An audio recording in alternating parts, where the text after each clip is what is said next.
Welcome to UPSC universe. So ఈ session నుంచి జాతీయ అంశాలు, సో జనవరి 1 నుంచి నవంబర్ 30వ తేదీ వరకు జరిగిన ఈవెంట్స్కు సంబంధించిన ఇష్యూస్ని చూద్దాము. నవంబర్ 30th వరకు అంటే దాదాపుగా 11 నెలలకు సంబంధించిన అంశాలను మీకు యూపీఎస్సి యూనివర్స్ అందిస్తుంది. సో దయచేసి వీడియోని ఆస్పిరెంట్స్ అందరు కూడా లైక్ చేయండి, షేర్ చేయండి అదర్ ఆస్పిరెంట్స్కి. ఎందుకంటే జాతీయ అంశాలను కూడా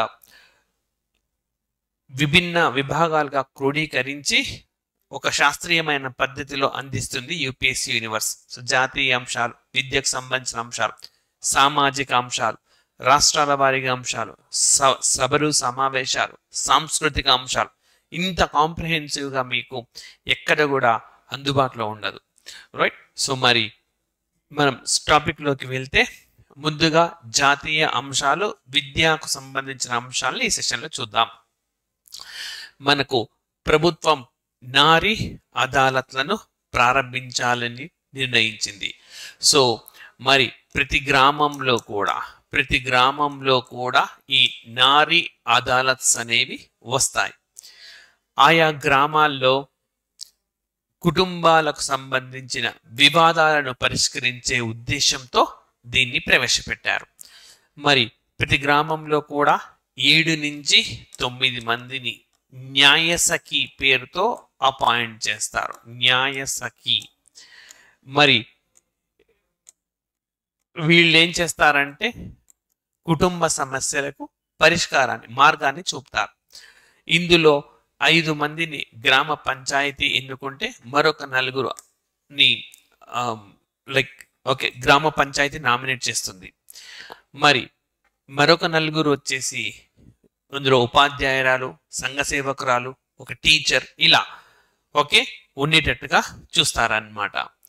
మరి ఇందులోనే ఈ 7 నుంచి 9 మందిలోనే ఒకరు నాయకత్వ బాధ్యతలు స్వీకరిస్తారు.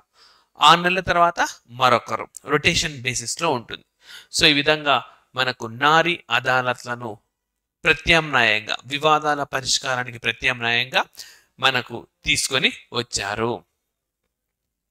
అండ్ నెక్స్ట్ వచ్చేసి మనకు సుప్రీంకోర్టు భవనంలో డాక్టర్ బిఆర్ అంబేద్కర్ విగ్రహాన్ని ఆవిష్కరించారు. సుప్రీంకోర్టు భవన ప్రాంగణంలో ఇది అందుబాటులోకి వచ్చింది. సో నవంబర్ 26వ తేదీన ఈ కార్యక్రమం అనేది జరిగింది. భారత రాష్ట్రపతి ద్రౌపది ముర్ము ఈ ఆవిష్కరణ కార్యక్రమాన్ని చేశారు. అండ్ నెక్స్ట్ వచ్చేసి మనకు భారత్ ఇంటర్నెట్ ఉత్సవ్ పేరుతోటి డిపార్ట్మెంట్ ఆఫ్ టెలికమ్యూనికేషన్స్ ఒక ప్రోగ్రామ్ను లాంచ్ చేసింది. సో ఇందులో ఏంటంటే ఇంటర్నెట్ మూలంగా ప్రయోజనాలు పొందిన వాళ్ళు ఏ విధంగా ప్రయోజనం పొందినారు, ఏ విధంగా తమ జీవనంలో ఇది మార్పును తీసుకొచ్చింది, సో ఇలాంటి అంశాలన్నిటినీ కూడా తెలియజేయాల్సి ఉంటుంది. లైక్ ఫర్ ఎగ్జాంపుల్ మనకు లాక్డౌన్ టైంలో ఆన్లైన్ క్లాసెస్ చెప్పడం ద్వారా చాలామందికి ఉపాధి అనేది లభించింది. ఇప్పుడు అది ఒక వ్యవస్థీకృతంగా కూడా మారిందని తెలుసుకోవచ్చు. సో ఆ విధంగా లబ్ధి పొందిన వాళ్ళందరూ కూడా దానికి సంబంధించిన ప్రయోజనాలు వ్యాస రూపంలో రాసినప్పుడు సో స్ఫూర్తిని అందించేలాగా ఉన్న కథనాలకు బహుమతులు కూడా ఇస్తుంది మనకు టెలికమ్యూనికేషన్ శాఖ. సో ఆ విధంగా ఈ అంశం మనకు వార్తల్లో ఉంది. అండ్ దెన్ మనకు యూరియా గోల్డ్ ని భారత ప్రభుత్వం మొదటిసారిగా అందుబాటులోకి తెచ్చింది. సో ఇది ఇంపార్టెంట్ది. మనకు క్వశ్చన్స్ ఇలాంటి అంశాలపైన ఎక్కువగా ఫోకస్ చేస్తారు. యూరియా గోల్డ్ అనేది యూరియా కోటెడ్ విత్ సల్ఫర్ అన్నమాట. సో సల్ఫర్ను యాడ్ చేస్తారు యూరియాకి. రైట్. దీన్ని యూరియా గోల్డ్ అంటారు. ఫస్ట్ క్వశ్చన్ ఇదే, వాట్ ఈస్ యూరియా గోల్డ్ అని చెప్పి సల్ఫర్ను యాడ్ చేసిన దాన్ని యూరియా గోల్డ్ అనే పేరుతో పిలుస్తారు. మరి సల్ఫర్ను యాడ్ చేయడం వల్ల ఏమవుతుంది అంటే నిజానికి మొక్కలకు అనేక పోషక పదార్థాలు అవసరం. అది కిరణజన్య సమక్రియ, సూర్య కాంతి నుంచి లభించేది కావచ్చు, రకరకాల పోషకాలు అవసరం. ఈ పోషకాలు చెట్టు నుంచి నిష్క్రమిస్తాయి. అయితే సల్ఫర్ ఉన్నప్పుడు చాలా స్లోగా వెళ్తాయి అన్నమాట. నిష్క్రమిస్తాయి, కంపల్సరీగా వెళ్ళిపోతాయి, బట్ స్లోగా నిష్క్రమిస్తాయి. అంటే ఎక్కువసేపు ఆ పోషకాలను ఆ వృక్షాలు వినియోగించుకుంటున్నాయి. సో అందుకోసం అని చెప్పి ఈ యూరియా గోల్డ్ అనే వెరైటీని తీసుకొని వచ్చినారు. సో అండ్ మనకు భారత్ యూరియా పేరుతోటి దేశవ్యాప్తంగా ఒకే బ్రాండ్తో ఈ ఎరువుల అమ్మకాలు ఉన్నాయి. సో అంటే రెండు అంశాలు ఉన్నాయి మనకు యూరియాకు సంబంధించింది. యూరియా గోల్డ్ ఒక అంశం అండ్ భారత్ యూరియా.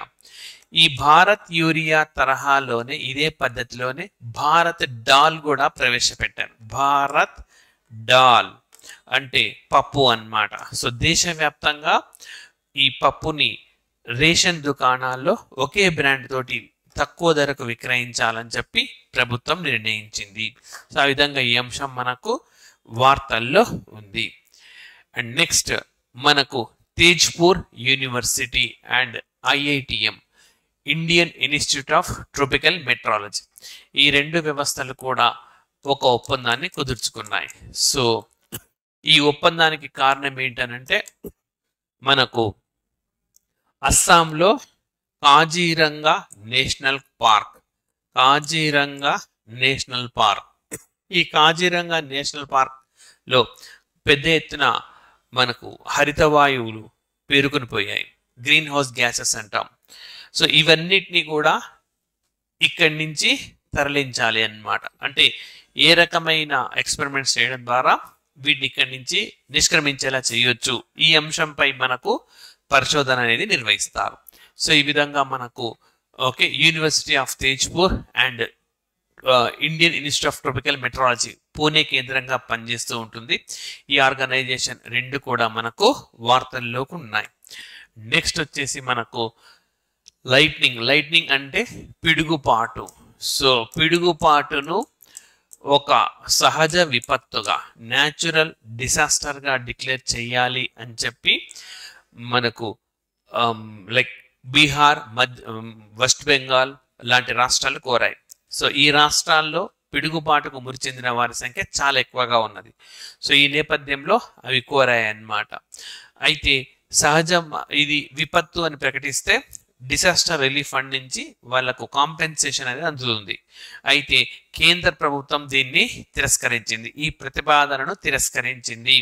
సో కారణం ఏంటి అని అంటే ఈ విపత్తు అనేది అవేర్నెస్ వల్ల పోగొట్టవచ్చు. అవేర్నెస్ అంటే అవగాహన ద్వారా, అవగాహన కల్పించడం ద్వారా దీని నుంచి వాళ్ళని రక్షించేందుకు అవకాశం ఉంది. కాబట్టి దీన్ని డిసాస్టర్గా ప్రకటించడం కుదరదు అని చెప్పి పేర్కొంది. అండ్ నెక్స్ట్ వచ్చేసి మనకు భారతదేశంలోనే మొట్టమొదటిసారిగా ప్రైవేట్ హిల్ స్టేషన్ లావాసా అని పిలుస్తాం, రైట్. ఇది పూణేకు సమీపంలోనే ఉంటుంది. భారతదేశం మొట్టమొదటి ప్రైవేట్ హిల్ స్టేషన్ ఇది. అంటే కొన్ని జాతీయ బ్యాంకులతో పాటు కలిసి కొన్ని ప్రైవేట్ సంస్థలు దీన్ని నిర్మించాయి. అయితే దీన్ని ఇటీవలి కాలంలో విక్రయించారనమాట. డార్విన్ ప్లాట్ఫామ్ ఇన్ఫ్రాస్ట్రక్చర్ అని చెప్పి దానికి విక్రయించారు. అయితే ఈ విక్రయం పైన కొంతమంది కోర్టుకు వెళ్తే మరి NCLT, national company law tribunal, ఈ సంస్థ నేషనల్ కంపెనీ లా ట్రిబ్యునల్ అనే సంస్థ దీన్ని విక్రయించేందుకు అవకాశం ఉంది అని చెప్పి దీనిలో ఎలాంటి తప్పు జరగలేదని తీర్పు చెప్పింది. సో ఇది మనకేమని అడగొచ్చు అని అంటే భారతదేశంలో మొట్టమొదటి ప్రైవేట్ హిల్ స్టేషన్ ఏది అని చెప్పి అడుగుతారనమాట. లావాసా ఏ నగరానికి సమీపంలో ఉంటుంది? పూణేకు సమీపంలో ఉంటుంది, మహారాష్ట్ర. అండ్ నెక్స్ట్ మరి జనజాతీయ దర్పణ్ పేరుతో ఒక ట్రైబల్ ఆర్ట్స్ గ్యాలరీని రాష్ట్రపతి భవన్లో నవంబర్ 15 నాడు రాష్ట్రపతి ద్రౌపది ముర్ము గారు ప్రారంభించినారు. సో ఇది గిరిజన జాతికి సంబంధించిన వాళ్ళ కళలు అండ్ వాళ్ళ సామాజిక అంశాలను, వాళ్ళ ఆర్థిక అంశాలను ప్రతిబింబించే అనేక రకాల వస్తువులను ప్రదర్శిస్తారు. వాళ్ళ సంస్కృతిని సాంప్రదాయాలను ప్రతిబింబించేలా ఈ గ్యాలరీని తీర్చిదిద్దారు. సో జనజాతీయ దర్పణ్ పేరుతో ఎక్కడ ప్రారంభించారు అని అడిగితే రాష్ట్రపతి భవన్లో ప్రారంభించారు. అండ్ నెక్స్ట్ వచ్చేసి భారతదేశంలో నీటి వ్యవస్థలు అన్నమాట. రైట్. సో అవి చెరువులు కావచ్చు, కుంటలు కావచ్చు, రిజర్వాయర్లు కావచ్చు, వీటన్నింటిని కూడా సంఖ్యాపరంగా గణించారు. సో మొత్తం దేశవ్యాప్తంగా 24,24,540 జల వ్యవస్థలు ఉన్నట్టుగా మనకు పేర్కొన్నారు. అన్నిటికంటే ఎక్కువగా పాండ్స్ ఉన్నాయి. అండ్ అదే విధంగా అతి ఎక్కువగా జలవనరులు ఉన్న రాష్ట్రం ఏది అని అంటే వెస్ట్ బెంగాల్ రాష్ట్రం. అతి ఎక్కువగా జలవనరులు ఉన్న జిల్లా అయితే సౌత్ 24 పరగనాస్ డిస్ట్రిక్ట్ అన్నమాట.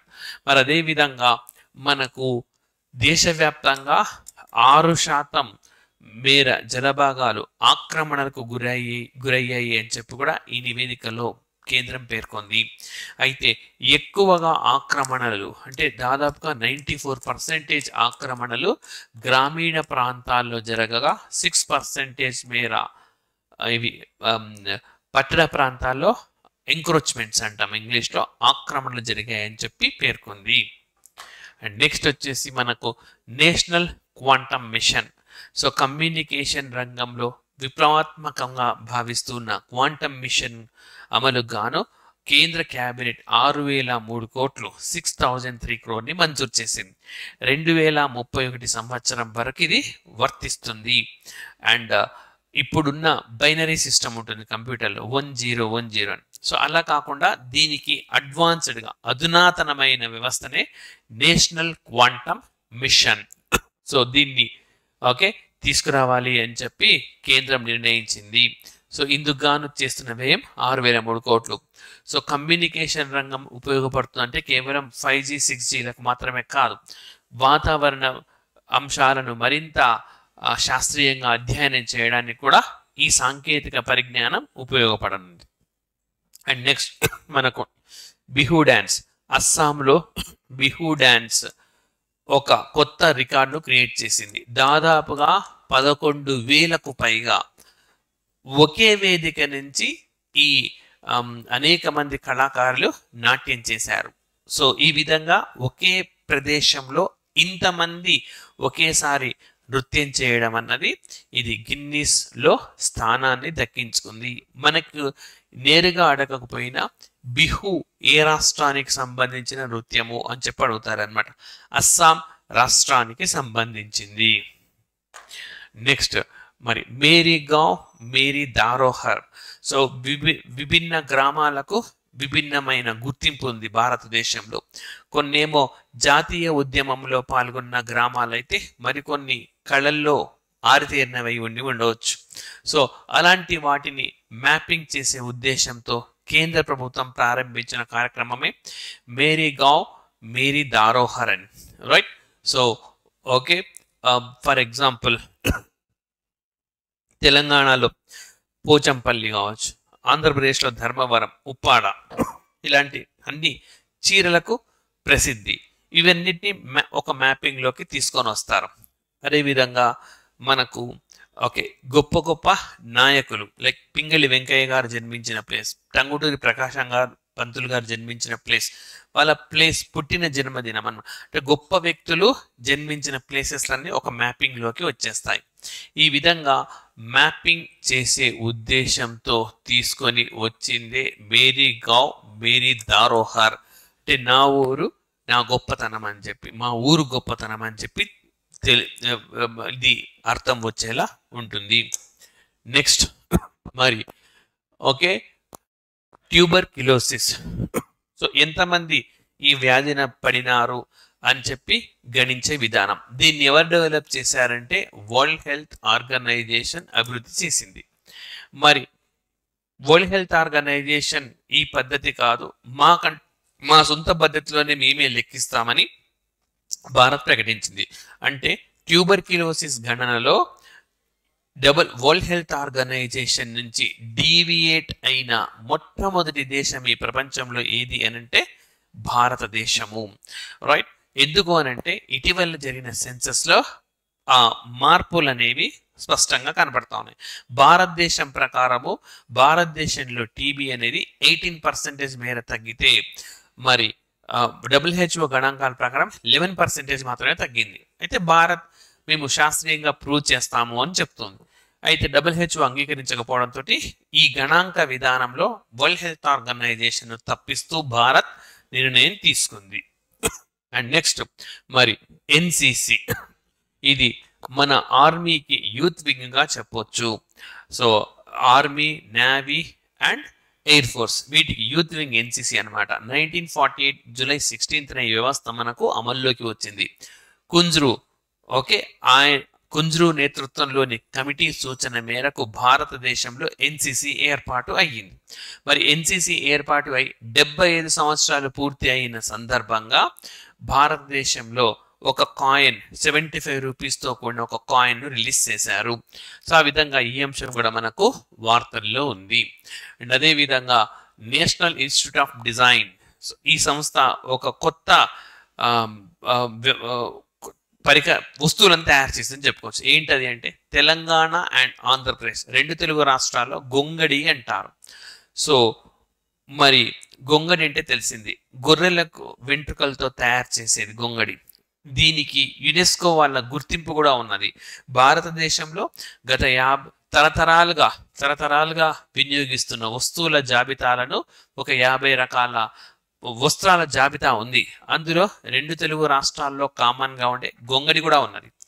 మరి ఈ గొంగడిని ఉపయోగించి ఏ కాలంలో అయినా రైతులకు ఉపయోగపడే పాదరక్షలు అంటే చెప్పులను తయారు చేశారు. అంటే ఎండాకాలమైన వానాకాలమైన ఏ కాలంలో అయినా సరే వాళ్లకు ఈ ప్రయోజనంగా ఉంటుంది. ఎవరు దీన్ని తయారు చేశారంటే నేషనల్ ఇన్స్టిట్యూట్ ఆఫ్ డిజైన్ సంస్థకు సంబంధించిన వాళ్ళు తయారు చేశారు. అండ్ నెక్స్ట్ మరి national institute of mountaineering and adventure sports, నిమాస్ అంటాం. ఇది అరుణాచల్ ప్రదేశ్ రాష్ట్రంలో ఉంటుంది. మరి ఈ వ్యవస్థ ఎందుకు వార్తల్లోకి వచ్చింది అని అంటే మనకు ఇందులో కొంతమంది విద్యార్థులు హర్షికర్ తిరంగా అంటే ప్రతి కొండపైన పతాకాన్ని ఎగురవేస్తామని చెప్పి ఒక కార్యక్రమాన్ని చేపట్టినారనమాట. ఆ విధంగా ఈ వ్యవస్థ అనేది మనకు వార్తల్లో ఉంది. సో మనకు తూర్పు కనుమల్లో జిందాగఢ అని చెప్పి, పశ్చిమ కనుమల్లో అనైమూడి అని చెప్పి, నీలగిరిలో దొడబెట్ట అని చెప్పి, ఇలా ప్రతి పర్వత శ్రేణిలో అత్యంత ఎత్తైన పర్వతాలు ఉంటాయి. వాటిపైన ఈ జెండాను ఎగురవేయడమే లక్ష్యంగా ఈ కార్యక్రమాన్ని చేపట్టారు. నెక్స్ట్ మనకు లవ్ ఇన్ 90s అని చెప్పి ఒక మూవీ. సో గతంలో ఎప్పుడు కూడా మనకు టగిన్ లాంగ్వేజ్ లో మూవీస్ రాలేదు. మొట్టమొదటిసారిగా ఈ లాంగ్వేజ్ లో ఈ మూవీని తీసుకొని వచ్చారు. సో అరుణాచల్ ప్రదేశ్ రాష్ట్రానికి సంబంధించిన మూవీగా చెప్పుకోవచ్చు. దీని ట్రైలర్ ని విడుదల చేశారు. మరి నాటి న్యాయశాఖ మంత్రి కిరణ్ రిజ్జు, సుప్రస్తుతమైన శాస్త్ర విజ్ఞాన శాఖ మంత్రిగా ఉన్నారు కేబినెట్ హోదాలో. ఇది రిలీజ్ చేసినప్పుడు ఆయన మరి న్యాయశాఖ మంత్రిగా ఉన్నారు, ప్రస్తుతం ఆయన న్యాయశాఖ మంత్రి కాదు. రైట్. సో ఈ విధంగా మనకి అంశం వార్తలు. And next council of scientific and industrial research, అదేవిధంగా institute of integrative medicine IIIM Jammu and Kashmir కేంద్రంగా పనిచేస్తూ ఉండే వ్యవస్థ. మరి వీరిద్దరు కూడా కెనబీస్ పైన రీసెర్చ్ చేయాలని చెప్పి నిర్ణయించినారు. కెనబీస్ అంటే మత్తును కలిగించే పదార్థాలు, గంజాయి ఇలాంటివి అన్నమాట. అయితే ఇవి పరిమితంగా తీసుకుంటే హెల్త్కు మంచివి, పరిమితి మించినప్పుడు మాత్రం ఇవి ఆరోగ్యానికి కీడు చేస్తాయి. సో ఎంతవరకు తీసుకుంటే మంచిది, ఇంకా దీన్ని ఏ విధంగా మెడిసిన్గా ఉపయోగించుకోవచ్చు, ఇలాంటి అంశాలపై పరిశోధన చేసే ఉద్దేశంతో CSIR అండ్ IIIM ఒక ఒప్పందాన్ని కుదుర్చుకున్నాయి.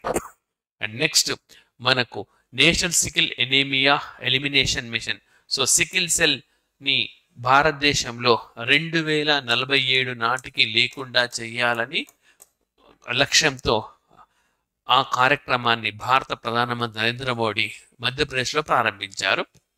మరి ప్రారంభంలో 17 రాష్ట్రాల్లోని 278 జిల్లాల్లో దీన్ని అమలు చేయనున్నారు. సో ఈ డేటా పైన మనకు క్వశ్చన్స్ ఉంటాయి. మొదలు ఎన్ని జిల్లాల్లో అమలు చేస్తున్నారు అని చెప్పి, ఏ సంవత్సరం నాటికి దీన్ని పూర్తిగా ఎలిమినేట్ చేయాలనుకుంటున్నారు అన్న కోణంలో మనకు క్వశ్చన్ ఉంటుంది. రైట్, నెక్స్ట్ అదేవిధంగా మనకు మైక్రోసైట్స్ ప్రాజెక్ట్, ఆయుష్మాన్ భారత్ డిజిటల్ మిషన్లో భాగంగా దేశవ్యాప్తంగా మైక్రోసైట్స్ ప్రాజెక్ట్స్ను ప్రారంభించాలని చెప్పి నిర్ణయించింది. ఎందుకనంటే ప్రతి నగరంలో పెద్ద పెద్ద ఆసుపత్రులు నిర్మించాలంటే చాలా వ్యయం అవుతుంది, చాలా సమయం కూడా అవుతుంది. సో దీని స్థానంలోనే చిన్న చిన్న ఆసుపత్రులు అన్నమాట, మైక్రోసైట్స్, చిన్న చిన్న ఆసుపత్రులు, లెస్ దాన్ 10 బెడ్స్ అన్నమాట. ఓకే, 10 పడకల కంటే తక్కువగా ప్రారంభించాలి అని చెప్పి కేంద్ర ప్రభుత్వం నిర్ణయించింది. ఆ నిర్ణయం మేరకే మొట్టమొదటిసారిగా మణిపూర్ రాష్ట్రంలో వీటిని ప్రారంభించింది ప్రయోగాత్మకంగా. నెక్స్ట్ మరి లైక్ మలయాళం మూవీ మనకు 2018 everyone is a hero. Okay, 2018 ప్రతి ఒక్కరూ కథానాయకుడే అన్నారు. ఇది యాక్చువల్గా మనకు వరదలు వచ్చినప్పుడు వచ్చిన కష్టాలకు సంబంధించిన అంశాలను ఇందులో చిత్రీకరించారు. సో ఇదంతా కేరళతో పాటు హైదరాబాద్లో కూడా షూటింగ్ అనేది నిర్వహించినారు. సో ఇది భారతదేశం తరఫున అధికారికంగా 2024 ఆస్కార్ బరిలో నిలవనున్నది. సో ఆస్కార్ బహుమతుల బరిలో అన్నమాట. సినీ రంగానికి సంబంధించి ప్రపంచంలోనే ప్రతిష్టాత్మకమైన అవార్డుగా ఆస్కార్ని భావిస్తారు. అందులో భారతదేశం తరఫున పోటీ పడనుంది. నెక్స్ట్ అదేవిధంగా షోర్ టెంపుల్, తీర దేవాలయం. సో ఇది మనకు తమిళనాడు రాష్ట్రంలో ఉంటుంది. సో భారతదేశంలో ఇది మొట్టమొదటి గ్రీన్ ఎనర్జీ ఆర్కియాలజికల్ సైట్గా అవతరించింది. అంటే ఇక్కడ మొత్తము శక్తి హరిత పద్ధతిలో, లైక్ ఓకే, సౌరశక్తి అండ్ సముద్రం ఒడ్డున ఉంది కాబట్టి అలల శక్తి అంటే టైడల్ ఎనర్జీ, అదేవిధంగా wind energy. Okay, wind energy అంటే పవన శక్తి ఆధారంగా ఈ టెంపుల్లో విద్యుత్ను వినియోగిస్తూ ఉన్నారు. సో ఈ విధంగా భారతదేశంలో చాలా టెంపుల్స్ని, చాలా సైట్స్ని ఈ విధంగా చేయాలని చెప్పి నిర్ణయించారు. అందులో మొట్టమొదటిసారిగా చేసింది ఏది అని అంటే మనకు తీర దేవాలయం తమిళనాడులో. సో పల్లవరాజులు నిర్మించిన దేవాలయం అది అని చెప్పుకోవచ్చు. అండ్ నెక్స్ట్ మరి భారతదేశం ఇంటర్నేషనల్ ఆర్గనైజేషన్ ఆఫ్ లీగల్ మెట్రాలజీలో చేరింది. సో ఇందులో చేరిన 13వ దేశం భారత్. మరి ఇందులో చేరడం వల్ల ప్రయోజనం ఏంటంటే తూనికలు ఒక్కసారి మన లైక్ లగేజ్ని అంటే విమానయాన ప్రయాణాల్లో కానీ నౌకాయాన ప్రయాణాల్లో కానీ మన దగ్గర ఒక్కసారి ఇది లైక్ కొలత చేసిన తర్వాత ఇంకా డెస్టినేషన్ చివరి పాయింట్లోనే కొలత అంటూ ఉంటుంది. మధ్యలో ప్రతిసారి కొలవడము, అక్కడ డబ్బులు ఖర్చు చేయడము ఇలాంటివి ఉండవు. సో ఆ విధంగా మనకు international organisation of legal metrology ఒక అవకాశంగా భారత్కు దక్కింది. And next national family health survey 6 భారతదేశం త్వరలో ప్రారంభించనుంది. అయితే దివ్యాంగులకు సంబంధించిన సమాచారాన్ని ఇందులో లైక్ పేర్కొనలేదు, అంటే దివ్యాంగులకు సంబంధించిన దత్తాంశాన్ని సేకరించరు. మరి దీనికి కారణం ఏంటి అని అంటే 2016 ప్రకారము దివ్యాంగుల్లో 21 అంశాలను ప్రస్తావించారన్నమాట. ఇవి దివ్యాంగులు వీళ్ళు అని చెప్పి. అయితే 2021 నిర్వచనంలో కొన్నింటి తీసేశారు. సో నిర్వచనం పక్కాగా లేదు అన్న కారణంతో ఈ నేషనల్ ఫ్యామిలీ హెల్త్ సర్వేలో 6లో దివ్యాంగులకు సంబంధించిన సమాచారం సేకరించడం లేదు. అయితే ఇలా చేయకపోవడం వల్ల వారికి రావాల్సిన పథకాలు రాకుండా పోవడం, పెన్షన్స్ కానీ రాకుండా పోవడం ఇలాంటి ప్రమాదాలు ఉన్నాయి. సో ఇది ఆ సామాజిక వర్గానికి తీవ్ర స్థాయిలో ఇబ్బందులకు గురి చేసే అంశం అని చెప్పి ముఖ్యంగా సామాజిక కార్యకర్తలు ఆందోళన వ్యక్తం చేస్తున్నారు. అండ్ నెక్స్ట్ నన్హే ఫారెస్ట్రీ అని చెప్పి రైల్వే ప్రొటెక్షన్ ఫోర్స్ దీన్ని ప్రారంభించింది. సో వివిధ కారణాల వల్ల కుటుంబాలకు దూరమైన వాళ్ళను తిరిగి తమ కుటుంబాలకు చేరువ చేసేందుకు ఉద్దేశించిందే ఈ నాన్హే ఫరిస్టే అనే ప్రోగ్రామ్ అన్నమాట. ఇటీవలి కాలంలో నాన్ హే ఫరిస్టే వార్తల్లో ఉంది. ఇది దేనికి సంబంధించింది అని ఎగ్జామ్లో క్వశ్చన్ వచ్చే అవకాశం ఉంది. నెక్స్ట్ మనకు క్రిష్ త్రిష్ అండ్ బాల్టిబాయ్ భారత్ హై హమ్ అనే ఒక కార్యక్రమాన్ని కేంద్రం ప్రారంభించింది. సో 52 వారాల పాటు ఇది ప్రసారం అవుతుంది. సో 1500 నుంచి 1947 మధ్య భారతదేశంలో వివిధ రాజులు వారు సాధించిన విజయాలను ప్రస్తావిస్తుంది. ఈ మధ్య కాలంలో కేవలం మొఘల్స్ హిస్టరీని హైలైట్ చేసే పుస్తకాలు కానీ చరిత్ర కానీ, వీళ్ళు కాకుండా చాలా మంది గొప్ప రాజులు గొప్ప విజయాలు సాధించిన వాళ్ళు ఉన్నారు ఈ కాలంలో. అది శివాజీ కావచ్చు, ఇతరులు కావచ్చు. ఓకే, వాళ్ళందరి చరిత్రను పరిచయం చేయాలన్న లక్ష్యంతో దీన్ని ప్రసారం చేయనున్నారు. సో చాలా ఇంపార్టెంట్ అన్నమాట. నేరుగా అడగవచ్చు, క్రిష్ త్రిష్ అండ్ బాల్టిబాయ్ వార్తల్లో దేనికి సంబంధించింది అని చెప్పి, రైట్. అండ్ నెక్స్ట్ వచ్చేసి మనకు విద్యారంగానికి సంబంధించిన అంశాలు. National council of education research and training. So ఈ ఆర్గనైజేషన్ కూడా రకరకాల అంశాల రీత్యా మనకు వార్తల్లో ఉంది. ఫస్ట్ ఆఫ్ ఆల్ ఎన్సిఈఆర్టీకి డీమ్డ్ యూనివర్సిటీ స్థాయిని కల్పిస్తూ కేంద్రం నిర్ణయం తీసుకుంది. సో నేరుగా అడుగుతారు, ఇటీవలి కాలంలో డీమ్డ్ యూనివర్సిటీ స్థాయికి ఏ విద్యా సంస్థకు పదోన్నతి కల్పించారు అన్న రీతిలో అడగవచ్చు, ఎన్సిఈఆర్టీ. అండ్ అదేవిధంగా మరి ఎన్సిఆర్టీ పుస్తకాలను రివైజ్ చేయడం కోసం 19 మంది సభ్యులతో ఒక కమిటీని ఏర్పాటు చేసింది NCERT.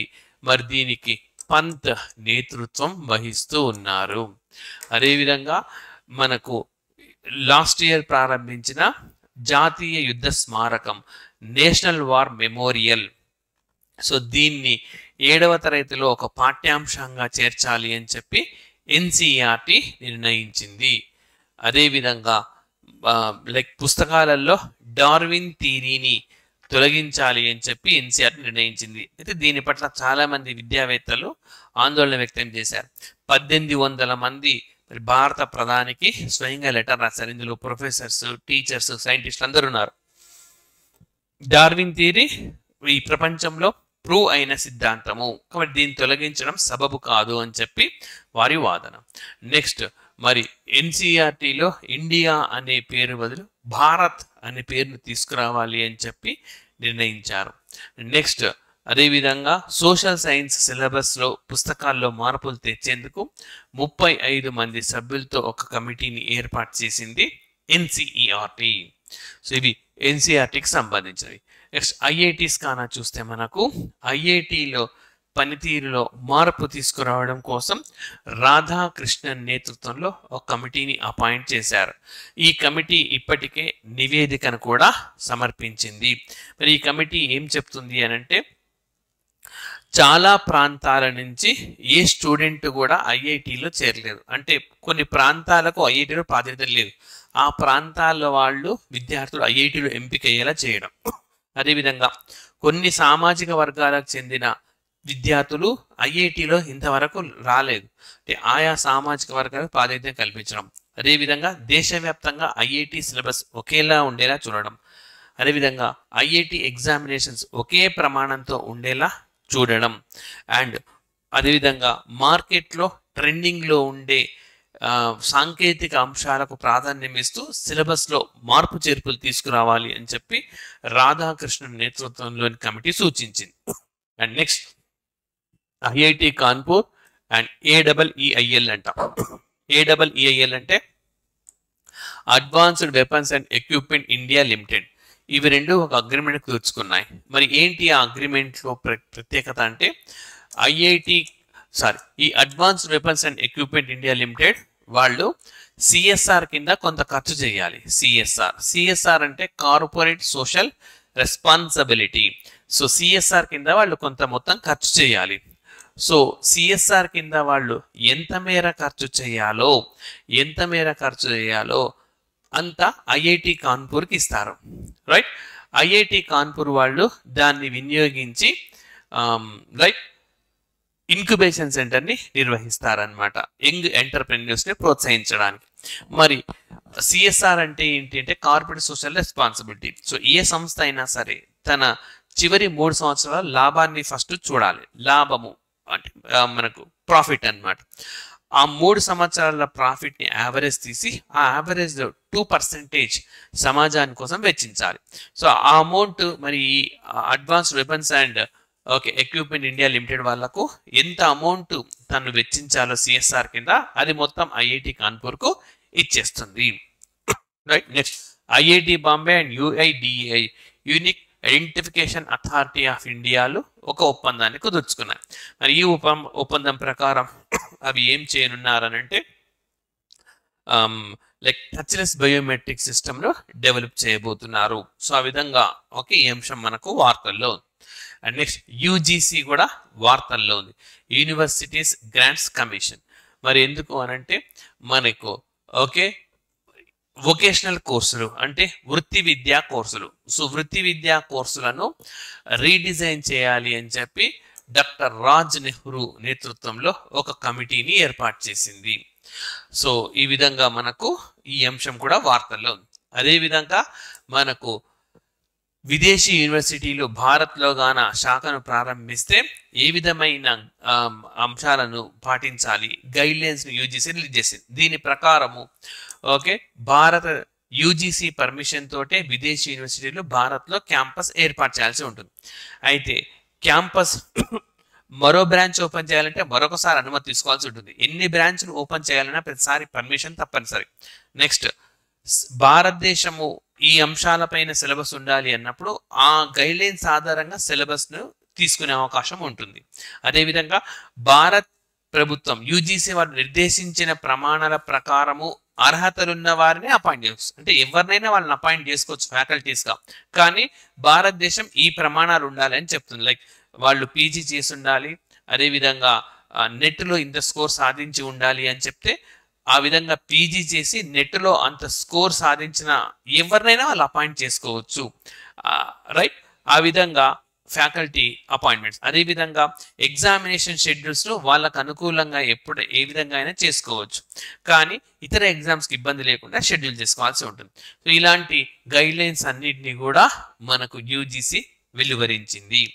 Right. Next CRIAO 04 good. So ఇది భారత విద్యా మంత్రిత్వ శాఖ, అదేవిధంగా యూనిసెఫ్, న్యూయార్క్ కేంద్రంగా పనిచేసే యూనిసెఫ్, అదేవిధంగా మనకు BCCI board of cricket control India, అదేవిధంగా ICC ఇంటర్నేషనల్ క్రికెట్ కౌన్సిల్ కలిసి లాంచ్ చేశాయి. మరి ఈ ప్రోగ్రాంలో ఏముంటుంది మనకు అనంటే సమానత్వం అన్నమాట. లైక్ లింగ సమానత్వం తెలియజేస్తారు, జెండర్ ఈక్వాలిటీని అచీవ్ చేయడానికి. సో క్రికెట్ మ్యాచ్ ఆడే ప్రతి దగ్గర బాలలు బాలికలందరూ సమానం, మహిళలు పురుషులందరూ కూడా సమానమే అని ఒక మెసేజ్ ఇచ్చేలా చూస్తారు. And next ME system in NEP అంటే మనకు మల్టిపుల్ ఎంట్రీ మల్టిపుల్ ఎగ్జిట్ అన్నమాట. నూతన విద్యా విధానంలో వచ్చిన అంశం ఇది, multiple entry multiple exit. So ఈ విద్యా విధానం దీన్ని తొలగించాలి అని చెప్పి మనకు ఒక పార్లమెంటరీ కమిటీ సూచించింది. పార్లమెంటరీ కమిటీ ఏమని సూచించింది అంటే ME సిస్టమ్ మరొకసారి పరిశీలించండి, అంత బాగా లేదు అని. అంటే యాక్చువల్గా ఏంటంటే విద్యార్థి చదువు మధ్యలో ఆపేసి వెళ్ళిపోవచ్చు, మళ్ళీ తర్వాత వచ్చి జాయిన్ కావచ్చు, మళ్ళీ వెళ్ళిపోవచ్చు, మళ్ళీ జాయిన్, ఈ విధంగా రకరకాలుగా ఉంటుంది. మరి మధ్యలో వదిలేసి వెళ్ళిపోయినప్పుడు ఆయనకు సర్టిఫికేట్ వస్తుందా అంటే క్రెడిట్స్ వస్తాయి. ఆ విధంగా మల్టిపుల్ ఎంట్రీ మల్టిపుల్ ఎగ్జిట్ పద్ధతి సరైనది కాదు అని అభిప్రాయపడింది. Next Malaviya machine. సో టీచర్లకు శిక్షణ ఇచ్చే లక్ష్యంతో కేంద్రం ప్రారంభించింది మాలవ్య మిషన్. సో నూతన విద్యా విధానం ప్రకారము టీచర్లను స్కిల్స్ ఉపాధ్యాయుల నైపుణ్యాలను ఏం చేస్తారంటే మరింతగా అప్గ్రేడ్ చేస్తారు. రైట్.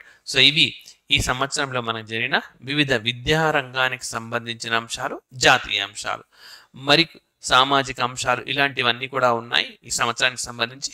వాటి నెక్స్ట్ సెషన్లో డిస్కస్ చేద్దాం. Thank you very much.